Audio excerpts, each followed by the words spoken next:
हमारे निर्णायक मंडल ने बहुत सी कविताओं को पढ़ा और अपना कीमती समय उसे दिया और बहुत शिद्दत से, बहुत मेहनत से, बहुत मुश्किल काम होता है किसी भी रचनात्मक लेखन को परखना, उसे जज करना और उसमें से किसी विजेता को चुनना। लेकिन हम ये नहीं कहते कि एक कविता दूसरे से बेहतर है, लेकिन जो भी हमने इसका मापदंड रखा उसके हिसाब से जिन कवियों को चुना गया उन सबको आज हमने यहाँ बुलाया है। मैं एक एक करके अपने निर्णायक मंडल से गुजारिश करूँगा कि वो यहाँ आएँ और इस पूरी प्रक्रिया के बारे में, इन कवियों को पढ़ने का जो उनका अनुभव रहा, इस प्रतियोगिता से जुड़ा उनका अनुभव रहा, उस पर अपने विचार हमारे बीच में रखें। तो सबसे पहले मैं गुजारिश करूँगा प्रियदर्शन जी से कि वो आएँ और अपनी बात रखें।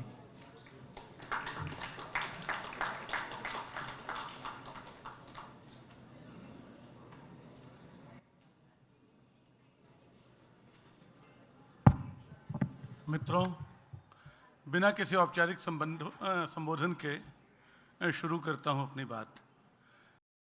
जब नई धारा की ओर से प्रस्ताव आया कि मैं युवा कविता प्रतियोगिता के निर्णायक के रूप में अपनी सम्मति दूं, तो मेरे भीतर एक उत्सुकता भी थी और एक अंदेशा भी था। अंदेशा इस बात का कि पता नहीं कैसी कविताओं से गुजरना पड़ेगा, और दूसरा अंदेशा ये था कि पता नहीं आज की दुनिया में इतनी कविताएं आएंगी भी नहीं कि उनके बीच प्रतियोगिता हो सके। तो जो कविताएं छांट के हमारे पास आईं, मतलब हमें पता चला कि 1000 से ज़्यादा प्रविष्टियां आ गई हैं। ये बहुत बड़ी बात थी। और उनमें जो कविताएं छांट के हम तक आईं, तो मैंने उनको पढ़ते हुए पाया कि मेरी आशंकाएं निर्मूल हैं। वो कविताएं जो हमें मिली, निस्संदेह लगभग सबके सब ऐसी कविताएं थीं जिनको खारिज नहीं किया जा सकता था। मतलब कोई कविता अच्छी, कोई कविता बुरी, कोई कविता बहुत अच्छी, कोई कविता बहुत, कविताएं होती हैं, उनके बीच अच्छी बुरी जैसा कुछ नहीं होता है। कुछ कविताओं को देखते हुए लगता है कि ये तो बड़ी अनगढ़ सी हैं, इनमें संपादन की आवश्यकता है। लेकिन दो बातों पे मेरी नज़र गई जो मेरे लिए सुखद था। कि पहली बात ये कि लगभग सारी की सारी कविताएं जो हैं प्रगतिशील और जन सरोकार वाली कविताएं थीं। ये बड़ी बात है। साहित्य की परंपरा हमेशा से, जो पिछली अभितरज संगोष्ठी से हम लोग निकल कर आए हैं, उसमें बात आई कि साहित्य की परंपरा प्रतिरोध की परंपरा होती है। तो वो प्रतिरोध आज के दौर में लगातार क्षीण होता जा रहा है, कमज़ोर पड़ता जा रहा है। लेकिन मैंने पाया कि हमारे युवाओं के बीच उनकी रचनाओं में वो बचा हुआ है। ये एक बहुत बड़ी बात है। दूसरी बात, जब हम प्रगतिशीलता की बात करते हैं तो उसका मतलब क्या होता है? मेरे लिए आज के दौर में उसका मतलब एक तरह की समानता की आकांक्षा, जिसमें लैंगिक समानता सबसे बड़ी है। जो स्त्री विषयक कविताएं हिंदी में लिखे जाने का एक रिवाज था, जिनको श्रृंगार परक और पता नहीं क्या क्या बोलते थे, मुझे वैसी एक भी कविता नहीं मिली।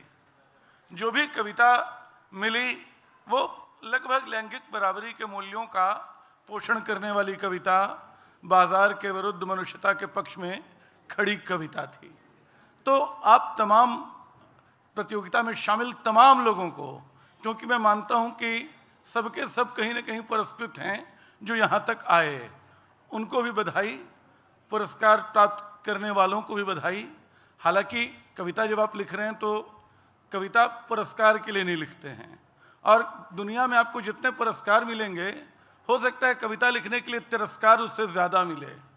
हमारा समाज बहुत कई बार तिरस्कार भी पुरस्कार हो जाता है। और आज के दौर में पुरस्कृत होना, तिरस्कृत होना, दोनों जो हैं अहमियत रखते हैं अपनी तरह से। तो आने वाले दौर में जब भी आप लिखें, जब भी आप कलम उठाएं, तो याद रखें कि आपको एक बड़ी तादाद के बीच छांटा गया है, और आपके कंधों पे पुरस्कार ने सिर्फ प्रशंसा नहीं दी है, सिर्फ प्रसिद्धि नहीं दी है, एक तरह का उत्तरदायित्व भी दिया है कि साहित्य की इस परंपरा को बचाए रखें, प्रतिरोध की आवाज़ को बचाए रखें, और पुरस्कारों से ज़्यादा तिरस्कारों का सामना करने के लिए तैयार रहें। शुक्रिया।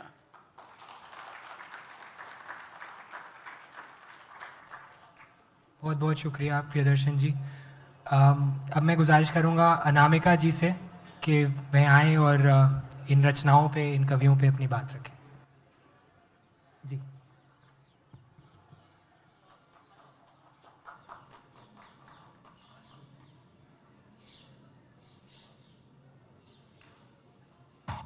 दोस्तों, अभी कह रहे थे मधुसूदन आनंद जी कि प्रतिरोध की कविता लिखी नहीं जा रही, युद्ध हो रहे हैं मोर्चों पर, और जो दर्ज हो रहा है शायद उतना नहीं हो रहा या उस तरह नहीं हो रहा जैसा होना चाहिए। जितने कॉन्फ्लिक्ट जोन हैं उन पे सहमत असहमत लोगों का विवाद नहीं होता। मैंने जो कविताएं पढ़ी, पूरी टीम का, नई धारा टीम का हृदय से आभार। उसने मुझे आश्वस्त किया कि कॉन्फ्लिक्ट जोन्स में जो हो रहा है, वो चाहे घरेलू कॉन्फ्लिक्ट जोन हो या बाहर का आतंकवादी कॉन्फ्लिक्ट जोन या युद्ध कातर जोन, उसमें तुमुल कोलाहल कलह तो है, लेकिन उसको हृदय की बात बनाने का जो कौशल है वो अभी जो कविताएं पढ़ी मैंने उनमें है। होता क्या है कि एक प्रिज्म में जैसे कोई तीर की तरह तिरछी छूटकर रोशनी आती है, तो अगर हृदय को एक प्रिज्म समझें तो वो रोशनी आती तो है सीधे ढंग से, लेकिन बंकिम हो जाती है हृदय के प्रिज्म के पास जाकर, और बंकिम होके वो 7 रंगों में टूट जाती है। मैक्रो धरातल का जो सत्य है उसको हृदय के प्रिज्म से गुजारेंगे अगर आप, तो एक तो वो बंकिम होगी, उसमें व्यंजकता आएगी, और दूसरा कि वो 7 मध्यम रंगों में टूट जाएगी। प्रियदर्शन जी ने अभी कहा प्रतिरोध की बात, लेकिन वो तो है ही, उसी से तो, चोट से ही तो होता है कविता का जन्म। लेकिन उसको कहने का जो ढंग होता है वो ऐसा नहीं होता जैसा भाषण देने का ढंग होता है। वो आपके कंधे पे हाथ रखकर जीवन का सुख दुख बतियाने का जो ढंग है ना, वो होता है। जो एमिली डिकिंसन कहती हैं, tell the truth but tell it slant, वही है व्यंजकता। और जैसे कोई राज बताया जाता है, आप अपने दोस्त से, अपनी प्रेमिका से उसके कंधे पे हाथ रख के जो हृदय की बात कहते हैं, बाहर से जैसे कोई कविता किसी की है, मुझे याद नहीं है, मगर कविता है कि मैं घर आता हूँ तो एक मेरा चेहरा उस राजा के चेहरे जैसा होता है जो हार के रनिवास जा रहा हो। अब देखिए ज़रा, किसी की कविता है जो वो कहता है कि मैं तुम्हें दूर से देखता हूँ, बहुत दूर से देखता हूँ, देर से तक नहीं देख पाता, लेकिन दूर से देखता हूँ और तुम वहाँ खड़ी होती हो जिस दिशा में इज़राइल है या फिलिस्तीन है या कोई कॉन्फ्लिक्ट जोन है। अब देखो, पर्सनल पॉलिटिकल कॉन्फ्लिक्ट जोन हो सकते हैं, मैक्रो माइक्रो अलग अलग हो सकता है, लेकिन कविता में ही वो ताकत होती है कि दोनों के बीच का पदानुक्रम तोड़ दे और दोनों के बीच एक झप्पी लगवा दे, है ना। इससे इगैलिटेरियन स्पेस कोई नहीं होता। जब पर्सनल पॉलिटिकल के बीच का पदानुक्रम टूट जाता है, यहाँ जो भी एनालॉजी है, जो भी मेटाफर है, आप लोगों की ही कविता से मैं उदाहरण दे रही हूँ, वहाँ पर्सनल पॉलिटिकल की झप्पी लग गई, एक आलिंगन लग गया, पदानुक्रम टूट गया। तो जो थीम है इगैलिटेरियन एथिक्स का, वो अगर मंचित हो जाता है उसके एस्थेटिक्स में, तभी तो कविता घटित होती है। और प्रतिरोध होता है, लेकिन बहुत महीन ढंग से, आपस में बतियाने वाली खुसफुसाहट के साथ। ऐसे ही किसी की कविता मैंने पढ़ी थी कि मैं लिखने चलता हूँ अहिंसा, हिंसा नहीं, लिखता हूँ हिस्सा, लिख देता हूँ हिंसा। फिर मैं सोचता हूँ कि अभय से अछिटक जाए और हिंसा के आगे लग जाए तो कितना अच्छा होगा, हो जाएगी वो अहिंसा। कुछ ऐसे है, मुझे पूरा ध्यान यही आ रहा है। उसके अलावा एक पिता की मृत्यु पर कविता है जिसमें वो कहते हैं कि मेरा घिसा हुआ साबुन मेरे हाथ से छिटक के अचानक जैसे गिर जाए और मेरा मोबाइल हाथ से टूट के अंधा हो जाए, वैसा हुआ मेरे साथ जब मेरी वे आंखें मुद गईं जिसके सहारे मैं दुनिया देखना चाहता था। तो ये होता है पर्सनल पॉलिटिकल की झप्पी लगने का माहौल जो आप लोगों की कविता में है। और मैं आप बहुत आश्वस्त हूँ कि आज की दुनिया में जब सेल भी धमाका है, सूचना भी धमाका है, आप एक ऐसे जोन का, एक ऐसे अंतर्वैयक्तिक स्पेस का, एक सेक्रेड स्पेस का निर्माण अपनी कविता में कर रहे हैं जहाँ सारे पदानुक्रम टूट जाएंगे, वर्गों के, वर्णों के, लिंगों के, नस्लों के। आप लोगों को बहुत बधाई। बहुत बहुत शुक्रिया अनामिका जी। अब मैं प्रेम जी से आग्रह करूंगा कि वे अपना वक्तव्य दें और इन युवा कवियों का हौसला बढ़ाएं।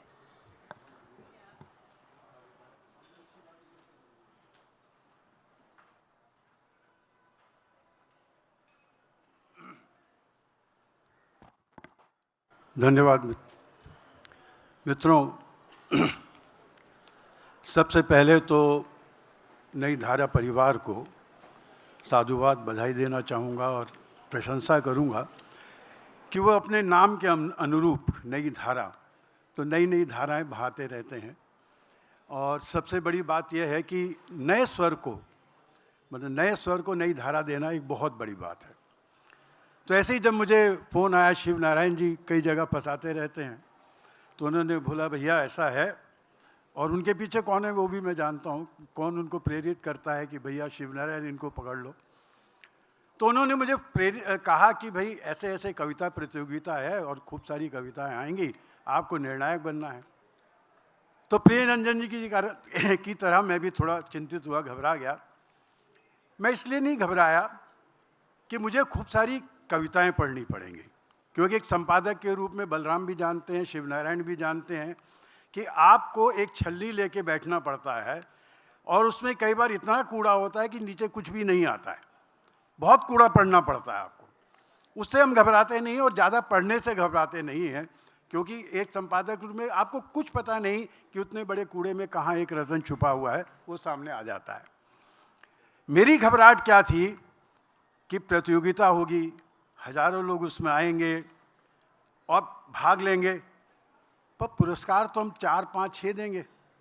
तो 4, 5, 6 के दृष्टि में हम तीनों जो हीरो होंगे कि भाई इनको कविता की बहुत समझ है, और बाकी जितने वो कहेंगे इनको कविता की समझ नहीं, मेरी कविता को पुरस्कार दिया नहीं। ये खतरा जो है वो आ जाता है।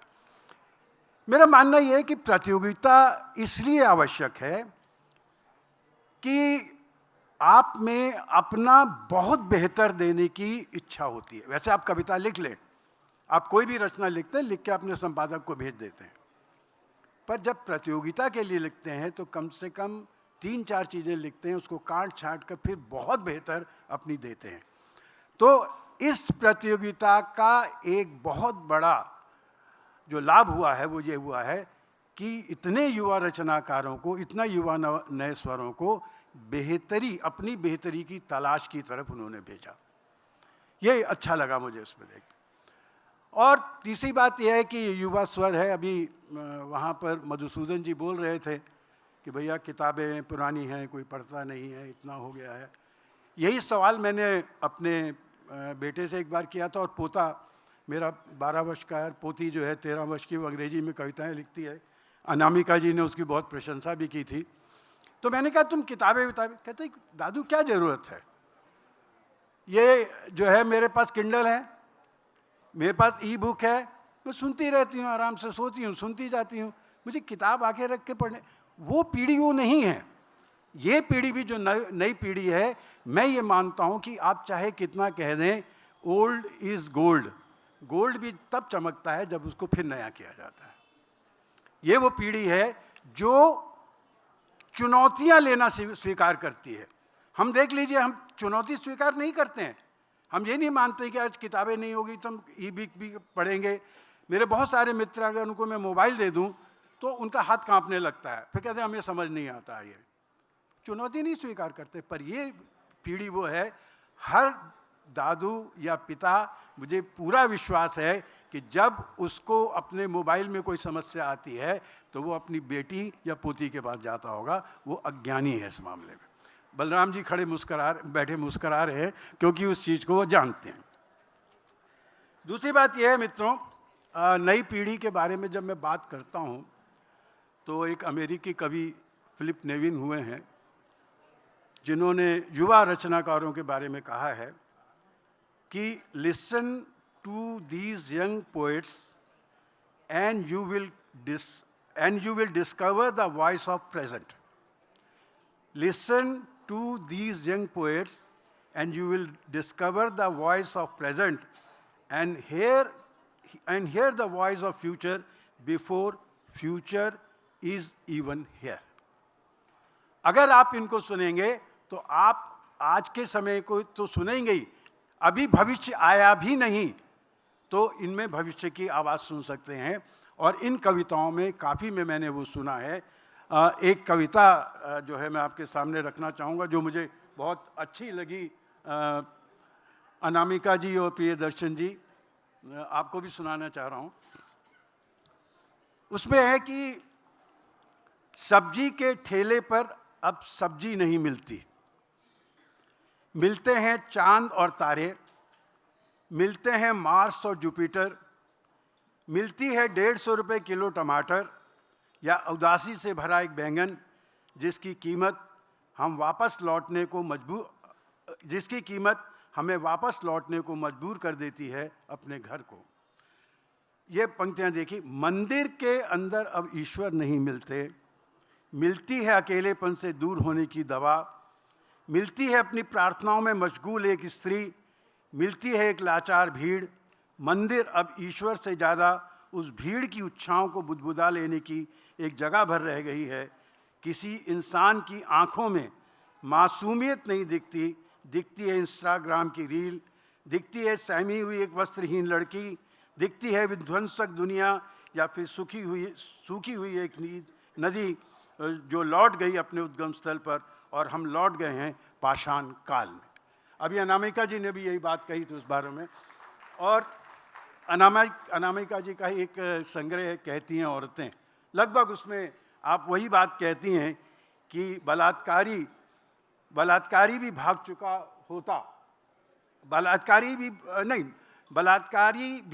भाग चुका तो भी, अगर बलात्कारी भी ना भाग चुका होता तो भी कैमरा जो है फिक्स होता रोती हुई औरत पे। तो ये जो हमारे समय का है और ये इसके लिए वो कहती हैं ये हमारा प्रिय सांस्कृतिक चित्र है, मतलब व्यंग्य करती हैं किस तरह से। तो कैमरा जो है वो कहाँ फिक्स होता है, ये इसकी बात कही है। तो मैं बहुत बधाई दूंगा जिन लोगों को पुरस्कार मिले। मुझे मालूम नहीं ये कविता किसकी है, बहुत ही पारदर्शी जो है इन्होंने आयोजन किया है इसका। हम लोगों को किसी को मालूम नहीं था, कोई नाम नहीं लिखा हुआ है, प्रतियोगी का नंबर लिखा हुआ है। अब मुझे ये मालूम नहीं ये कविता मैंने किसकी पढ़ी है, किसको वो पुरस्कार मिला है कि नहीं मिला है, पर मुझे अच्छा लगी। और मैं ये कहता हूँ कि अगर आज के विसंगत समय में आप में विरोध का स्वर नहीं है तो वो आपको नपुंसक बनाता है। विरोध का स्वर बहुत आवश्यक है और इन कविताओं में, सब में नहीं कहूँगा, अधिकांश कविताओं में वो मिला। धन्यवाद।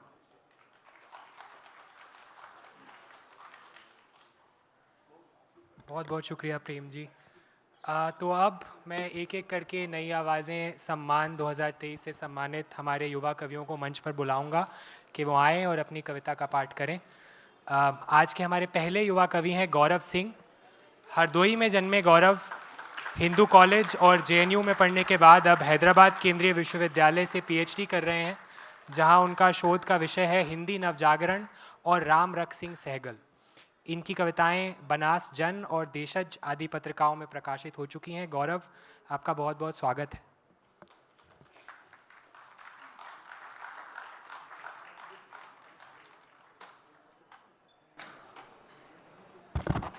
सभी को मेरा नमस्कार। मैं अपनी सीधी कविताओं को पढ़ता हूँ। मेरी पहली कविता जो मैंने, हालांकि मैं पढ़ना कुछ और कविताएं भी चाह रहा था, लेकिन यहाँ आग्रह मतलब निर्देश है कि जो कविताएं आपकी चुनी गई हैं प्रतियोगिता के लिए, आप वही पढ़िए। मेरी पहली कविता है आत्म स्वीकार। जो अपराध मैंने किए वे जीवन जीने की न्यूनतम ज़रूरत की तरह लगे। मैंने चोर निगाहों से स्त्रियों के वक्ष देखे और कई बार एक लड़की का हृदय ना समझ सकने की शर्म के साथ सोया। मुझे परिजनों की मौत पर रुलाई नहीं फूटी और कई दफ़े चिड़ियों की चोट पर फफक कर रोया। मैं अपने लोगों के बीच एक लंबी ऊब के साथ रहा और एक चाय बेचती औरत का सारा दुख जान लेना चाहा। मैंने रात भर जाग कर लड़कियों के दुख सुने और अपनी पीड़ाएं कहने के लिए कोई नदी खोजता रहा। मुझे अपनी पीड़ाएं बताने में संकोच होता है। मैं बीमारी से नहीं, उसकी अव्याख्यता के कारण कुढ़ता हूँ। जीवन के कई जरूरी क्षण भूल रहा हूँ और तुम्हारे तिलों की सही जगह ना बता पाने के कारण शर्मिंदा हूँ। मुझ पर स्मृतिहीन होने के लांछन ना लगाओ। मैं पानी के चहबच्चों की स्मृतियाँ लिए फिरता हूँ। जितनी मनुष्यता मुझे धर्म ग्रंथों ने नहीं सिखाई, उससे कहीं ज़्यादा प्रेम मुझे एक 20 साल की लड़की ने सिखाया। प्रेम में होकर मैंने सबसे अधिक जीवन पर गौर किया। मैं यह मानने को तैयार नहीं कि प्रेम किसी को जीवन से विमुख कर सकता है।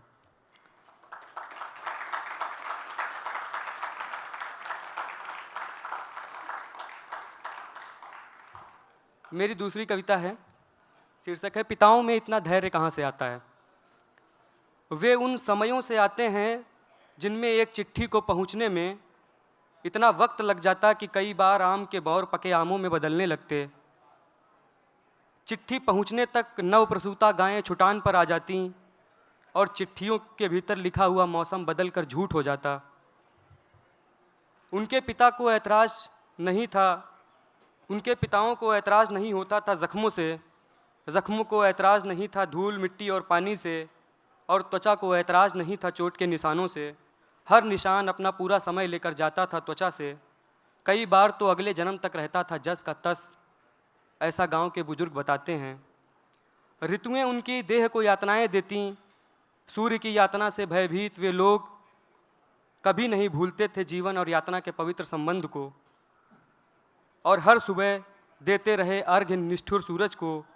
मौसम के विरुद्ध वो घर की दीवारों से कहीं अधिक भरोसा एक अदृश्य दीवार पर करते थे। असंख्य वनस्पतियों के नाम गुणों को याद रखते उन लोगों के लिए स्मृतियाँ कभी बोझ नहीं थीं। उनके पास बाढ़ की स्मृतियाँ हैं, बाढ़ में फंसे लोगों की स्मृतियाँ हैं। उनके पास उन प्रार्थनाओं की स्मृतियाँ हैं जो क्रूर मौसम के विरुद्ध ईश्वर से की गईं।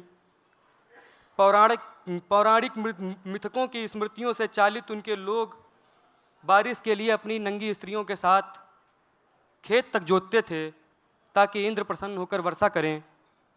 जिन लोकगीतों को वे गाते थे उनमें अपार प्रतीक्षाओं के बंध थे। उनकी राग रागिनियाँ धैर्य के साथ बिल्कुल नहीं सुनी जा सकती। किसी को नम आँखों से विदा करते तो कई सालों तक रेल का इंतजार करते। उनके आराध्य दशकों तक निष्कासित रहकर भी अपना धैर्य नहीं खोते। मेरा अनुमान है कि शायद मैं जानता हूँ पिताओं में इतना धैर्य कहाँ से आता है। धन्यवाद। बहुत सुंदर गौरव, बहुत बहुत शुक्रिया आपका। हमारे अगले कवि हैं 23 वर्षीय किंशुक गुप्ता। किंशुक मूलतः कैथल हरियाणा के रहने वाले हैं और फिलहाल मौलाना आज़ाद मेडिकल कॉलेज में पढ़ाई कर रहे हैं। उनकी कहानियाँ, लेख, कविताएं और आलोचन कई प्रमुख पत्रिकाओं और अखबारों में छप चुके हैं। वह जैगरी लिट और द मिथिला रिव्यू के कविता संपादक और उसावा लिटरेरी रिव्यू के सहायक संपादक के तौर पर कार्यरत हैं। स्वागत है आपका किंशुक।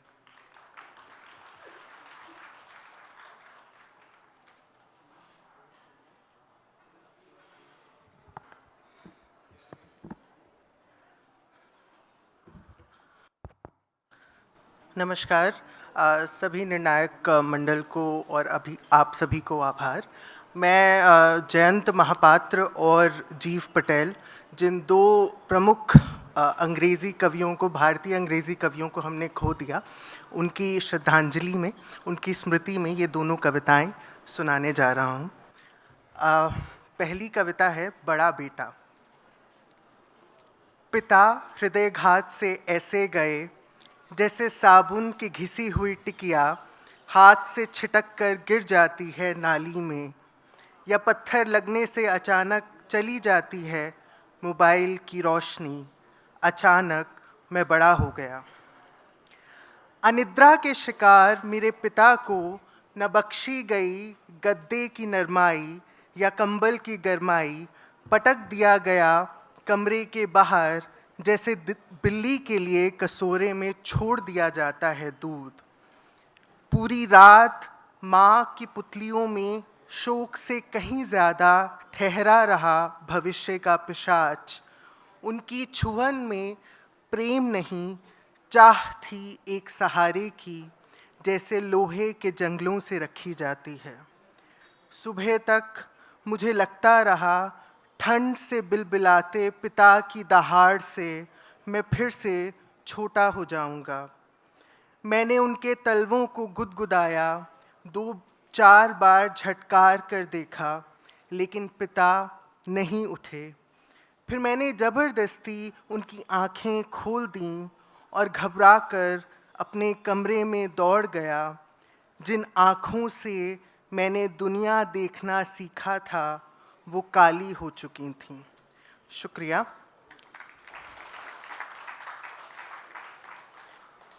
मेरी दूसरी कविता है अविकल्प। तुम्हारी महत्वाकांक्षाओं से माँ चटक गई है मेरी रीढ़ की हड्डी।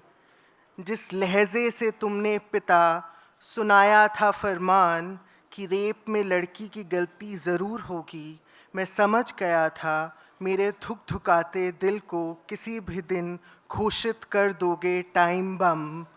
मेरे आकाश के सभी नक्षत्र अनाथ होते जा रहे हैं। चींटियों की बेतरतीब लकीरों से काली पड़ रही है सफ़ेद पक्षी की देह। चोंच के हर प्रहार से कठफोड़वा खोखला कर रहा है बोधि का वृक्ष। जब रीतना ही अंतिम सत्य है तब यह कैसा विलंब। शुक्रिया।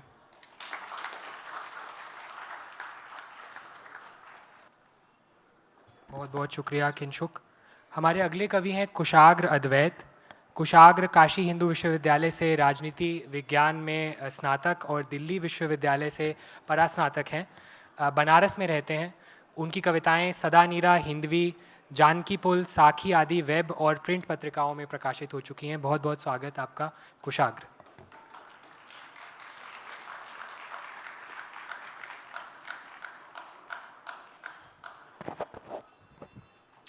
शुक्रिया नई धारा, शुक्रिया निर्णायक मंडल। मेरी पहली कविता का नाम है कि सारी कविताएं। टूटती चप्पल, खोती आवाज़, बेसबब उदासी, ताज़ा लगी चोट, सीलन के लिए जिम्मेदार बारिश, चींटियों की कतारें, टपकती छतें, कैसे तो देखती हैं मुझे। धूप जो कि आम के लिए ज़रूरी है, मुझसे नाराज़ हो सकती है कि सारी कविताएं तुम्हारे लिए लिखता हूँ। भिंडियाँ जो इधर मुलायम हैं, आलू जिन्हें समोसे के लिए बिठाया गया है, दूध जो कि मेरी बेध्यानी से फट चुका है, जो नए पत्ते आए हैं वे नए फूलों से हाथ मिला बहारों को हमारे लिए मुश्किल, बहुत मुश्किल बना सकते हैं। तीखी आँखों वाली बिल्ली जिस पर किसी ने कविता नहीं लिखी ने मुझसे बहुत आस लगा रखी है। छतरी जिसने मुस्तकिल साथ दिया मेरी बेनियाजी से आजिज़ा छेद उगाने में लगी है। पुरखे कवि अपनी अंधेरी खो से निकल एक ही विषय पर अटके रह जाने के लिए मुझे धिक्कार सकते हैं, अपने कुल से निकाल सकते हैं। आग, सिगरेट, मशालें और तमाम चीज़ें जो जल रही थी इस बुझे हुए वक्त में, नदियाँ और झरने जिनने प्यास बुझाई और प्यासा रखा, कपास जिसने ढकना चाहा जब हर तरफ से उधेड़ा जाता था, झींगुर, कतराता चांद, बुरांश के फूल, चीड़ के दरख्त, एकाकी पर्वत, कसाई की सम देख नमाज पढ़ते बकरे, रिश्ता खून, गोधुलियाँ, आत्महत्या को उकसाती अट्टालिकाएँ, आदि इत्यादि अनादि का क्या किया जाए दोस्त, क्या किया जाए। तुम्हारे ख्याल में ख़त्म होते सबको कैसे राज़ी रखा जाए कि मैं इनमें से किसी को उदास नहीं देखना चाहता और रोज़ाना लिख सकता हूँ तुम्हारे नाम एक कविता।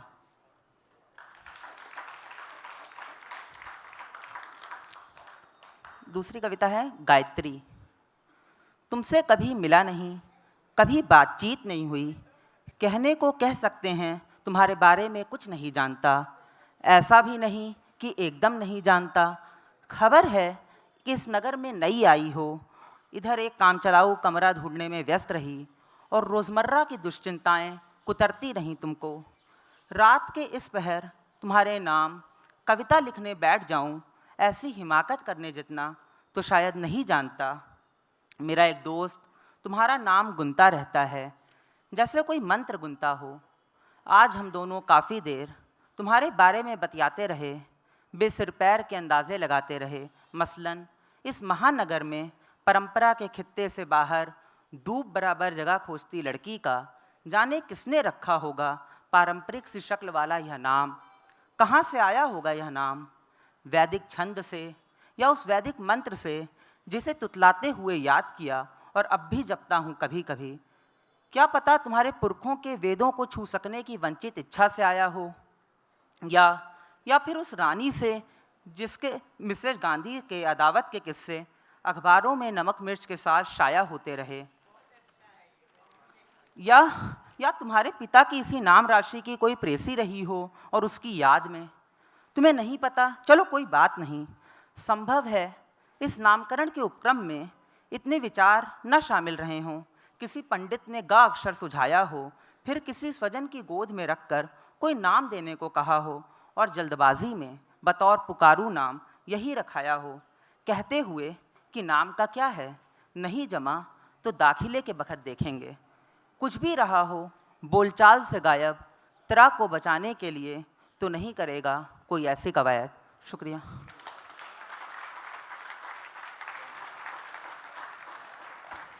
बहुत बहुत शुक्रिया कुशाग्र, बहुत अच्छा पढ़ा आपने। हमारे अगले कवि हैं हिमांक। 22 वर्ष के हिमांक पेशे से एक मल्टीमीडिया डिज़ाइनर हैं। वह म्यूज़िक कॉम्पोजिशन, लिरिक्स राइटिंग और फिल्म मेकिंग में रुचि रखते हैं। साथ ही वह हिंदी के डिजिटल साहित्यिक प्लेटफॉर्म हिंदी नामा और म्यूज़िक प्लेटफॉर्म क ख ग प्रोडक्शंस की टीम में सम्मिलित हैं। स्वागत है आपका हिमांक।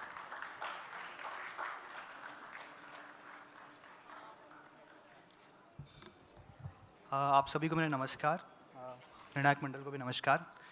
तो इस खूबसूरत शाम के नाम मुझे एक अहमद फराज साहब का शेर आ रहा है याद, मैं उसे पढ़ दूँ उसके बाद कविताओं पे आता हूँ। कि मेरा ही रंगे परिदा हर एक नज़र में रहा। रंगे परिदा कहता है चेहरे का उड़ा हुआ रंग। मेरा ही रंगे परिदा हर एक नज़र में रहा, वगरना दर्द का मौसम तो शहर भर में रहा। और किसी को घर से निकलते ही मिल गई मंजिल, किसी को घर से निकलते ही मिल गई मंजिल। कोई हमारी तरह ताउम्र सफ़र में रहा, कोई हमारी तरह ताउम्र सफ़र में रहा। तो मेरी दो कविताएं हैं, पहली कविता प्रेम के ऊपर और दूसरी प्रतिरोध के ऊपर। तो मैं प्रेम से शुरुआत करता हूँ। इसका शीर्षक है तितलियों की भाषा। यदि मुझे तितलियों की भाषा आती तो मैं उनसे कहता कि तुम्हारी पीठ पर जाकर बैठ जाएं और बिखेर दे अपने पंखों के रंग जहाँ जहाँ मेरे चुंबन की स्मृतियाँ शेष बची हैं, ताकि वो जगह इस जीवन के अंत तक महफूज रहे। महफूज रहे वो हर एक कविता जिन्होंने अपनी यात्राएं तुम्हारी रीढ़ से होकर की, जिनकी उत्पत्ति तुमसे हुई और अंत तुम्हारे प्रेम के साथ। यदि मौन की कोई साहित्यिक भाषा होती तो मेरा प्रेम तुम्हारे लिए अभिव्यक्ति कक्षा में पहला स्थान पाता। तुम्हारी आंखों से सीखे हुए मौन संवाद पर लिखता मैं एक लंबा सा निबंध, इतना लंबा कि वो निबंध उपन्यास बन जाता और हमारा प्रेम एक जीवंत मौन कहानी। मुझे हमेशा से आदमजात के शब्दों में शोर महसूस हुआ है। तुमने बताया कि प्रेम और भावनाओं की भाषा उत्पत्ति से मौन रही और तुम उसी मौन से होकर मेरी हर एक कविता का हिस्सा बनी। मेरी हर एक कविता का हिस्सा बनी। तो ये थी मेरी पहली कविता। दूसरी कविता जो कि प्रतिरोध पे है, आई थिंक जो अभी माहौल है देश का उसके ऊपर है। तो इसका शीर्षक है लोकतंत्र से उम्मीद, जो हमें उम्मीदें होनी चाहिए बेसिकली। कि एक देश की संसद को कीचड़ के बीचों बीच होना चाहिए। एक देश की संसद को कीचड़ के बीचों बीच होना चाहिए ताकि अपने हर अभिभाषण के बाद संसद से निकलते ही एक राजनेता को पुल बनाना याद रहे। एक लोकतांत्रिक कविता को गांव, मोहल्ले और शहर के हर चौराहे पर होना चाहिए ताकि जनता के बीच आज़ादी और तानाशाही का अंतर स्पष्ट रहे। एक लेखक को प्रतिपक्ष की कविता लिखने की समझ होनी चाहिए ताकि सिर्फ किताबों के बीच न सिमट कर वो इन मंचों की प्रसिद्धि से परे जन जन की आवाज़ बन सके।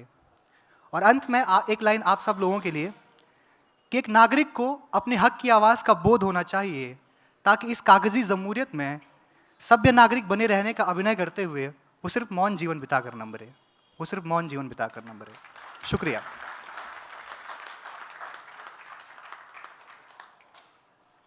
शुक्रिया हिमांक। हमारी अगली कवियत्री हैं निधि शर्मा। मध्य प्रदेश के रायसेन ज़िले में जन्मी निधि फ़िलहाल भोपाल में रहती हैं। वह योग की शिक्षिका हैं और पिछले 15 वर्ष से लेखन से भी जुड़ी रही हैं। आकाशवाणी और डीडी मध्य प्रदेश पर आए कार्यक्रमों में भाग ले चुकी हैं। निधि, आपका बहुत बहुत स्वागत है।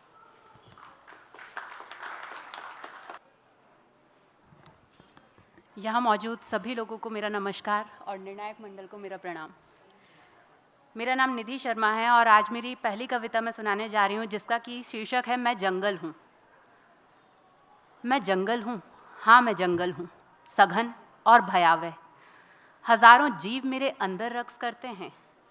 ये जाना मैंने महज 3 साल की उम्र में, जब भूख से मेरे पेट में खलबलाहट हुई।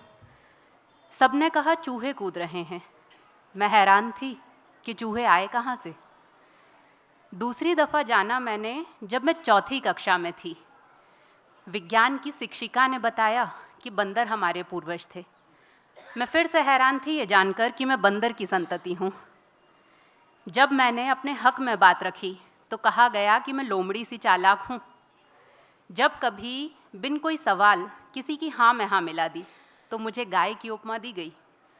अब भी याद है मुझे जब एक दफ़ा हार्मोन्स की गड़बड़ी के कारण कहीं का गुस्सा कहीं और निकल गया, तब पता चला कि मैं बैल की तरह सींग लेकर दौड़ पड़ती हूँ किसी की भी तरफ। इस बार मैं बेहद हैरान थी ये जान कि धीरे धीरे मैं पूरी जानवर बनती जा रही हूँ। देखा 1 घंटे तक स्वयं को आईने में, मुझे मेरे सींग नज़र नहीं आए। प्रेमी के करीब होने पर नाव में तितलियों के होने का पता चला।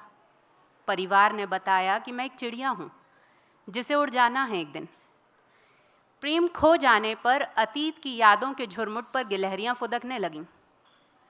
मैंने अपने अंदर स्लॉथ सा आलस, गधे की सी मूर्खता, कुत्ते की सी वफा, सांप सा जहर, हाथी की सी भावनाएं, सियार का सा डर, शेर सा गुस्सा और गिरगिट सा रंग बदलना भी देखा। ऐसे ही रोज़ मेरे अंदर मुझे नए नए जानवर मिलते गए। अब मुझे कोई हैरानी नहीं होती क्योंकि मैं जानती हूँ अब कि मैं जंगल हूँ, सघन और भयावह जंगल, जहाँ हज़ारों जीव मेरे अंदर रक्स करते हैं। बहुत धन्यवाद।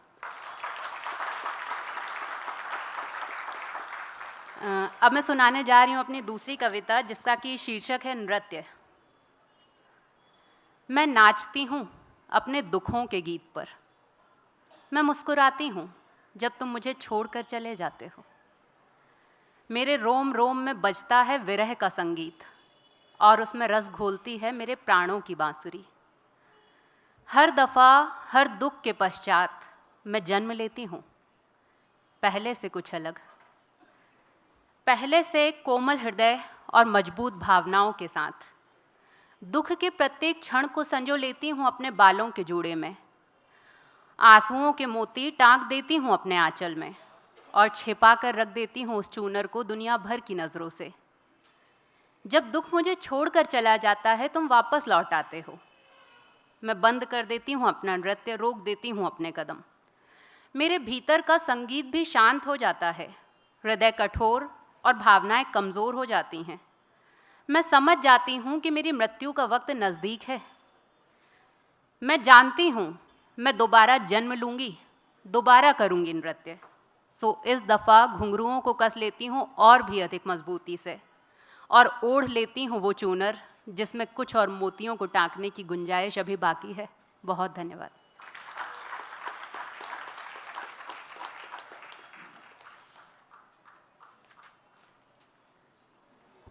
शुक्रिया निधि। हमारे अगले कवि हैं 20 वर्ष के सत्यम, गढ़वा झारखंड के रहने वाले हैं। वे फ़िलहाल जवाहरलाल नेहरू विश्वविद्यालय से अंतर्राष्ट्रीय अध्ययन संस्थान से एमए कर रहे हैं और उनकी कविताएं वागर्थ, समकालीन जनमत, कृति बहुमत, सदा नीरा जैसी पत्रिकाओं में प्रकाशित हो चुकी हैं। सत्यम, स्वागत है।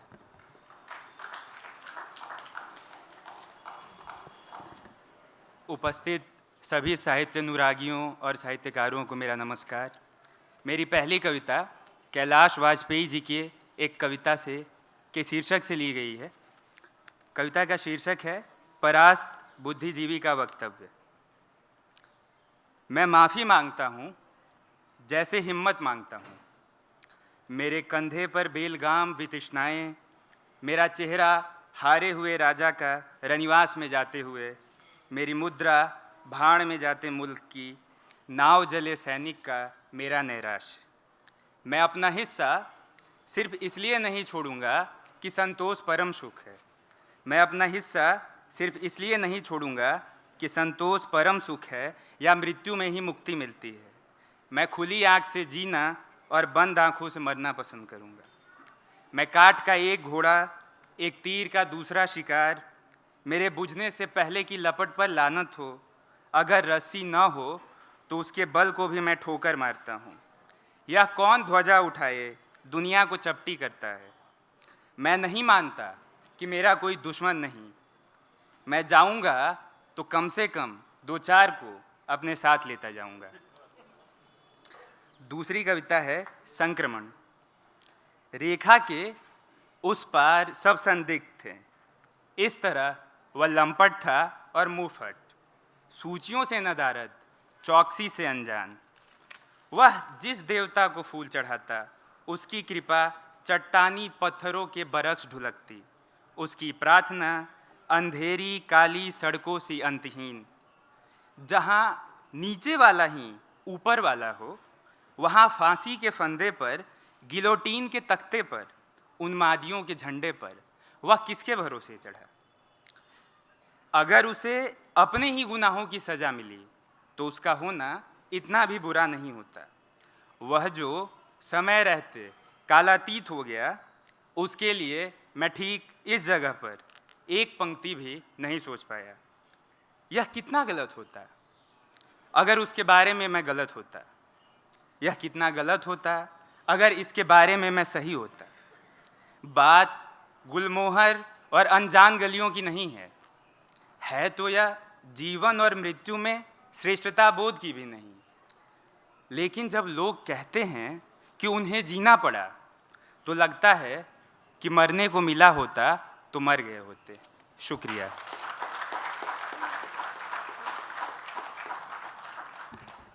बहुत बहुत शुक्रिया सत्यम।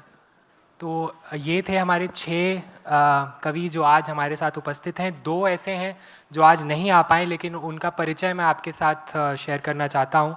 उनमें से एक है मानवी वहाने, जो बेंगलोर की रहने वाली हैं। मानवी अल्पायु से ही लेखन में सक्रिय रही हैं। उनकी रचनाएं विभिन्न पत्र पत्रिकाओं में छपती रही हैं। वर्तमान में वह प्रोफेशनल स्क्रीन राइटर के तौर पर कार्यरत हैं। हम अपने सोशल मीडिया प्लेटफॉर्म्स पर जल्द ही उनकी कविताएं पब्लिश करेंगे, तो वहाँ पे आपको उनको पढ़ने का मौका मिलेगा। उनके लिए एक बार ज़ोरदार तालियां। और हमारे आज के आखिरी जो नई आवाज़ें सम्मान से पुरस्कृत रचनाकार हैं, उनका नाम है शारिक कमर। शारिक खटीमा उत्तराखंड के रहने वाले हैं। शिक्षा शास्त्र में परास्नातक की पढ़ाई की है और लगभग 15 वर्षों से साहित्य के क्षेत्र में प्रयासरत हैं। तो उनकी भी रचनाएं हम अपने सोशल मीडिया चैनल्स पर जल्दी साझा करेंगे। तो बहुत बहुत शुक्रिया आप सब रचनाकारों का कि आप आए और आपने अपनी कविताएं पढ़ी। हम सब समृद्ध हुए, हमें बहुत आनंद मिला आपकी कविताएं सुनकर, बहुत बहुत शुक्रिया। अब मैं एक एक करके आपसे गुजारिश करूंगा कि आप सामने आएँ और जजेस से अपना सर्टिफिकेट और सम्मान लें। तो सबसे पहले हिमांक, मैं आपसे गुजारिश करूंगा आप सामने आए। हिमांक के लिए एक बार ज़ोरदार तालियां।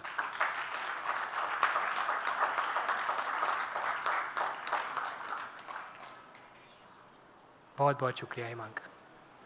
किंशुक, किंशुक के लिए एक बार ज़ोरदार तालियां।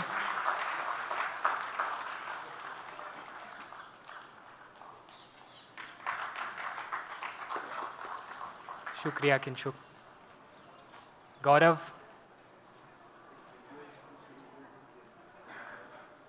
गौरव के लिए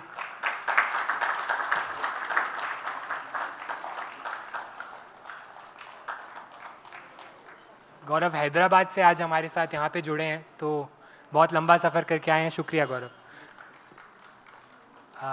सत्यम, आप आइए। अनामिका जी, मैं आपको एक बार और तकलीफ दूंगा। सत्यम के लिए तालियां।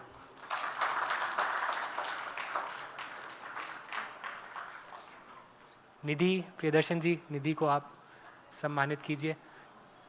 निधि भोपाल से आई हैं, वो भी दिल्ली की रहने वाली नहीं है, लेकिन इस कार्यक्रम के लिए वो पहली बार शायद भोपाल से बाहर उन्होंने सफ़र किया है, तो बहुत बहुत शुक्रिया निधि। और कुशाग्र, कुशाग्र अद्वैत के लिए तालियां। प्रेम जी, मैं गुजारिश करूंगा आप रुकें। एक हमारी जो आज की सम्मानित रचनाकार हैं मानवी, वो स्वयं नहीं आई हैं लेकिन उनके परिवार से कोई आया है, तो मानवी का पुरस्कार आप उनके परिवार से जो आज उनका पुरस्कार लेने आए हैं उनको आप दे दें। मानवी किसी कॉम्पिटिटिव एग्ज़ाम में व्यस्त हैं, इसीलिए वो नहीं आ पाए। मानवी वहाने के लिए तालियां।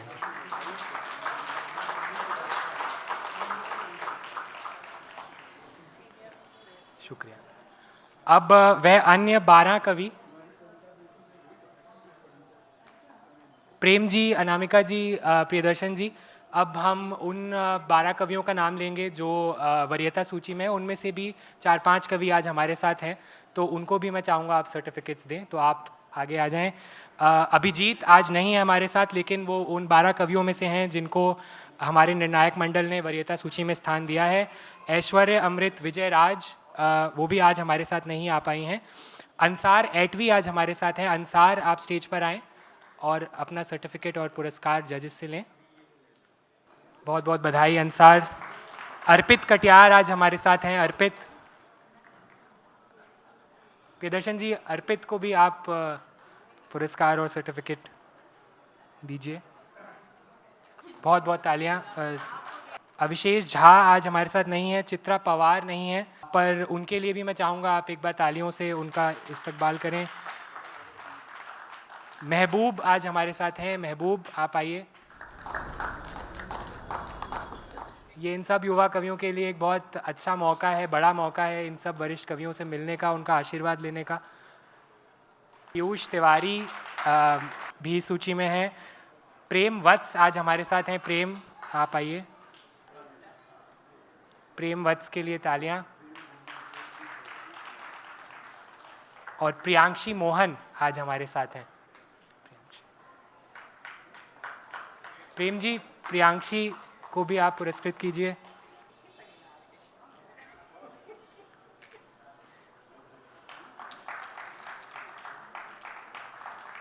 प्रियांशी मोहन। प्रियांशी कुछ कहना चाहती हैं?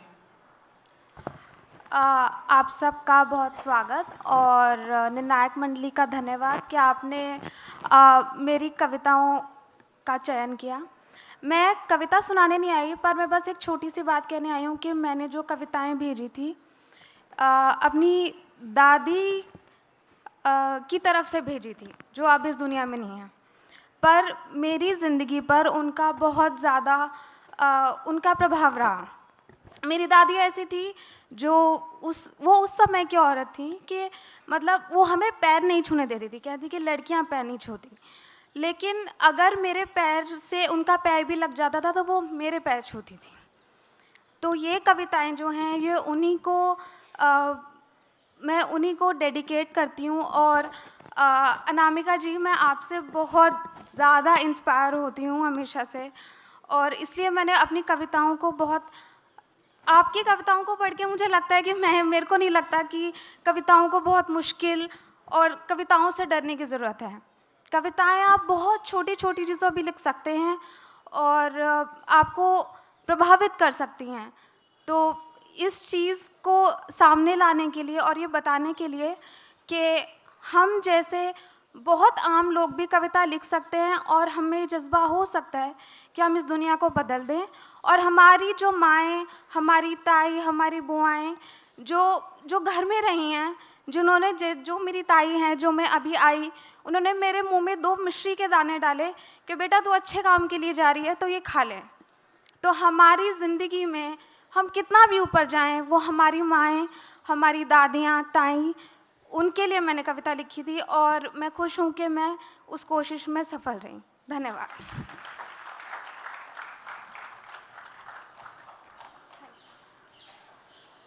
बहुत शुक्रिया प्रियांशी। तो राहुल कुम्भकार और संध्या चौरसिया वो 2 और रचनाकार हैं जो आज यहाँ नहीं आ पाए हैं लेकिन जो वरीयता सूची में शामिल हैं, तो उनको भी बहुत बहुत बधाई हमारी तरफ से। अब मैं गुजारिश करूँगा नई धारा के प्रधान संपादक श्री प्रमथ राज सिन्हा जी से कि वह आएँ और हमारे निर्णायक मंडल के जजेस का इस्तकबाल करें, उनका अभिनंदन करें। सबसे पहले प्रेम जन्मेजय जी।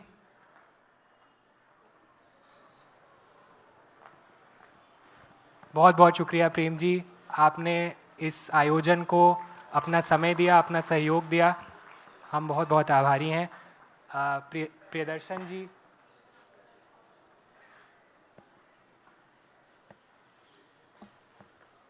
ज़ोरदार तालियां एक बार हमारे निर्णायक मंडल के लिए। बहुत बहुत धन्यवाद प्रियदर्शन जी। और नई धारा के परिवार का हिस्सा ही हैं अनामिका जी, जो हर वर्ष हमारा साथ देती हैं हमारे हर आयोजन में। बहुत बहुत शुक्रिया अनामिका जी।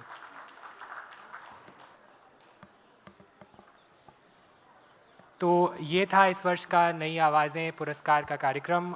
उम्मीद है आप सबको पसंद आया। इन युवा कवियों की कविताओं को आपने सराहा, अपना समय दिया, बहुत बहुत धन्यवाद।